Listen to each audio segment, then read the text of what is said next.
श्री रामकृष्ण लीला प्रसंग स्वामी शारदानंद जी द्वारा लिखित पाठ संख्या 92। श्री रामकृष्ण देव की वेदांत साधना। सर्वप्रथम प्रार्थना मंत्रों का उच्चारण किया गया। संन्यास ग्रहण करने के पहले प्रार्थना मंत्र। पर ब्रह्म तत्व मुझे प्राप्त हो, परमानंद लक्षणोपेत वस्तु मुझे प्राप्त हो, अखंडैक रस मधुमय ब्रह्म वस्तु मुझ में प्रकट हो।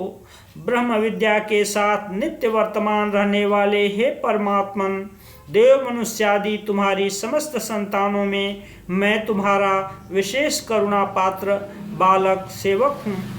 हे संसार रूप दुख स्वप्नहारिन परमेश्वर, द्वैत प्रतिभास रूप मेरे समस्त दुस्वप्नों का विनाश करो। हे परमात्मन, मैं अपनी समस्त प्राण वृत्तियों को तुम्हारे अंदर आहुति प्रदान कर सर्व इंद्रियों का निरोध करके त्वदेक चित्त हो रहा हूँ। हे सर्व प्रेरक देव, ज्ञान प्रतिबंधक मेरे समस्त मालिन्य को विदूरित कर मुझ में असंभावना, विपरीत भावना आदि रहित तत्व ज्ञान का विकास करो। सूर्य, वायु, सभी नदियों के स्निग्ध निर्मल वारी, व्रीहियवादि सस्य, वनस्पति वर्ग तथा जगत के संपूर्ण पदार्थ तुम्हारे निर्देशानुसार अनुकूल रूप से प्रकाशित होकर मुझे तत्व ज्ञान प्राप्त करने में सहायता करें। हे ब्रह्मन, तुम ही जगत के विशेष शक्तिमान तथा विभिन्न रूपों में से प्रकट होकर विद्यमान हो। शरीर तथा मन की शुद्धि के द्वारा तत्व ज्ञान को धारण करने की योग्यता प्राप्ति के निमित्त मैं अग्नि रूप तुम में आहुति प्रदान कर रहा हूँ।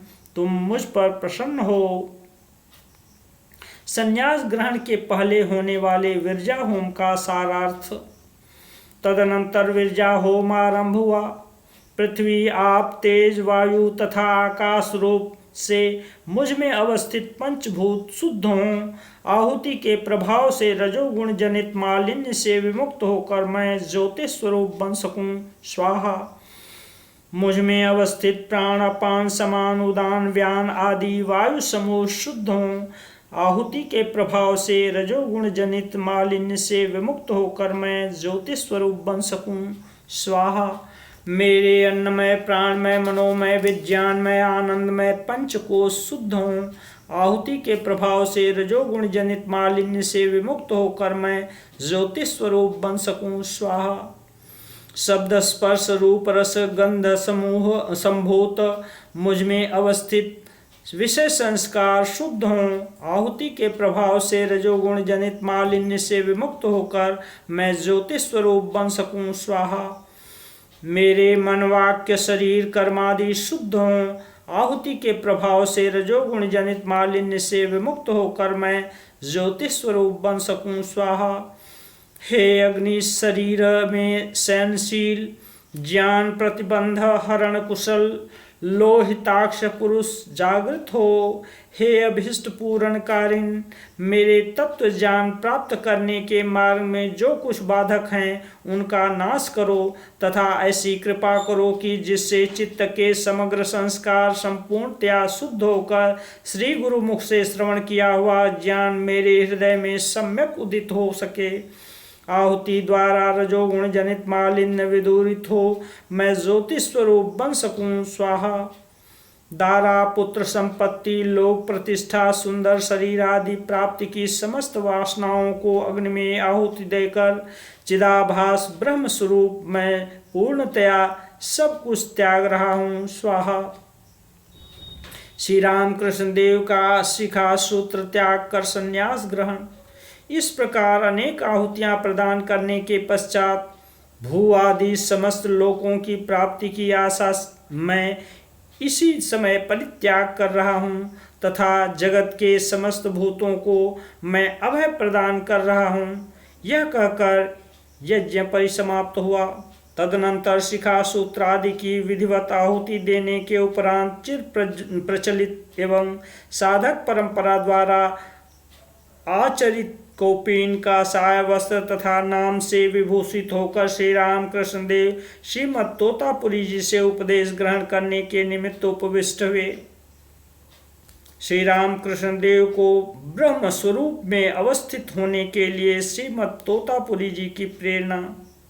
तदनंतर ब्रह्मज्ञ तोतापुरी जी वेदांत प्रसिद्ध नेति नेति उपाय का अवलंबन कर श्री रामकृष्ण देव को ब्रह्म स्वरूप में अवस्थित होने के लिए प्रोत्साहित करने लगे। उन्होंने कहा, नित्य शुद्ध बुद्ध मुक्त स्वभाव देश काल आदि द्वारा सर्वदा अपरिच्छिन्न एकमात्र ब्रह्म वस्तु ही सदा सत्य है। अघटन घटन पटीयसी माया अपने प्रभाव से उनको नाम रूप के द्वारा खंडितवत प्रतीत कराने पर भी वे वास्तव में कभी उस प्रकार नहीं हैं, क्योंकि समाधि अवस्था में माया जनित देश काल या नाम रूप की किंचित मात्र भी उपलब्धि नहीं होती है।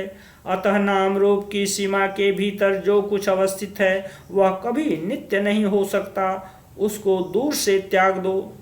नाम रूप के दृढ़ पिंजर को सिंह विक्रम से भेद कर निकल जाओ, अपने में अवस्थित आत्म तत्व के अन्वेषण में डूब जाओ, समाधि के सहारे उसमें अवस्थित रहो। ऐसा करने पर देखोगे कि उस समय नाम रूपात्मक जगत न जाने कहाँ विलुप्त हो चुका है। उस समय तुक्ष ज्ञान विराट में लीन व स्तब्ध हो जाएगा तथा अखंड सच्चिदानंद को अपना स्वरूप समझकर साक्षात रूप से प्रत्यक्ष कर सकोगे।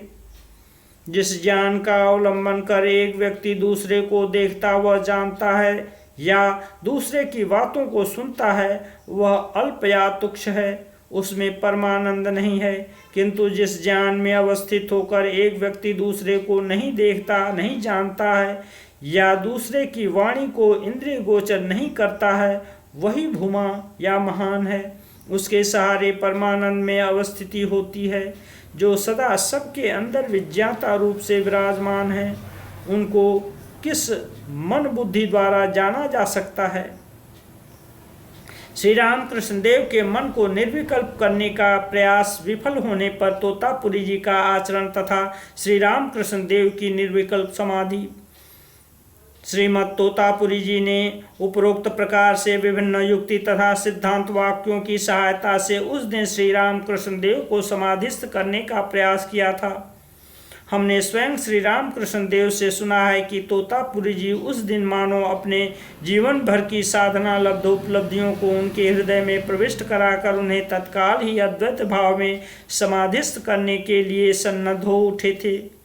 वे कहते थे, दीक्षा प्रदान करने के पश्चात न्यांगटा यानी तोतापुरी जी नाना प्रकार के सिद्धांत वाक्यों का उपदेश देने लगा तथा उसने मन को सब प्रकार से निर्विकल्प कर आत्मचिंतन में निमग्न हो जाने को कहा। किंतु मेरी स्थिति ऐसी हुई कि जब मैं ध्यान करने बैठा उस समय प्रयत्नपूर्वक भी मैं अपने मन को निर्विकल्प न कर सका, यानी नाम रूप की सीमा से मुक्त न कर सका। अन्य समस्त विषयों में सहज में मन परावृत्त हुआ, किंतु तत्काल ही उसमें श्री जगदम्बा की चिर परिचित चिद घनोज्ज्वल मूर्ति प्रदीप्त तथा जागृत रूप से समुदित होकर सब प्रकार के नाम रूप का त्याग करना होगा, इस बात को एकदम पूरी तरह से भुला देने लगी। सिद्धांत वाक्यों को सुनने के पश्चात ध्यान के लिए बैठकर जब बारंबार ऐसा होने लगा, तब निर्विकल्प समाधि के संबंध में मैं प्राय निराश हो उठा एवं आंखें खोलकर मैंने न्यांगटा से कहा, मुझसे यह संभव नहीं है। मन को पूर्णतया निर्विकल्प कर आत्मचिंतन करने में मैं असमर्थ हूँ। न्यांगटा अत्यंत उत्तेजित होकर तीव्र तिरस्कार करता हुआ बोला, क्यों नहीं होगा?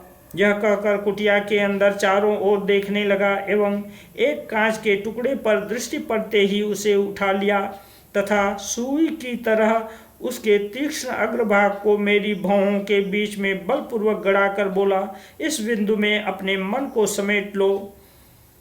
तब पुनः दृढ़ संकल्प हो मैं ध्यान करने बैठा तथा श्री जगदम्बा की मूर्ति पहले की भांति मन में उदित होते ही ज्ञान को खड्ग के रूप में कल्पना कर उसके द्वारा उस मूर्ति को मैंने मन ही मन दो टुकड़े कर डाला।